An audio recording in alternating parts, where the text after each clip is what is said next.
जगन्नाथ महाप्रभु मूर्ति पूरी समुद्र कूल भासी भासी आसी लगी। वीडियो को फुल देखंतु आ बहुत मात्रा रे शेयर करंतु। ओडिशार सबू घरे घरे वीडियो पहुंचवा दरकार। आ जे पापी होइथिबो जे शेयर न करी चली जिवो। मूर्तिटी केउंटु आसीची एपर्यंत जना पड़िनी। केते जण कहउछंती रायगड़ा जिल्लार तो आउ केते जण कहउछंती आंबडाळ ग्रामर।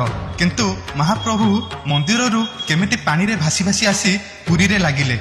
ए किछि चमत्कार नुहे तो कि किछि विपत्ति मारी आसुनी तो ना आउ किए पापी आम भगवान को नहीं एमिति पानी रे फिंगी देइछि। मूर्तिटी किछिटा अंश रे पोड़ी जाइछि बोली किछि जण कहउछंती। किंतु बड़ चमत्कार कथा, भगवान एबे अणसर घरे अछंती। भक्त मानकु से देखि पारु नाहंती। से कौन एमिति रूप रे भक्त मानक पाखकु आसीछंती कि कमेंट रे शेयर जणैबे। जगन्नाथ को भल पाउथिले निश्चिंत ए वीडियो को सबुआडे शेयर करिवे। जेमिति जेउ ग्रामर आम महाप्रभु से ग्रामर लोक ए वीडियो को देखी आम भगवान को तांको जगह को नहीं जिबे। फॉलो करी रखि थांतु एमिति वीडियो देखिबा पई। जय जगन्नाथ, जय जगन्नाथ, जय जगन्नाथ।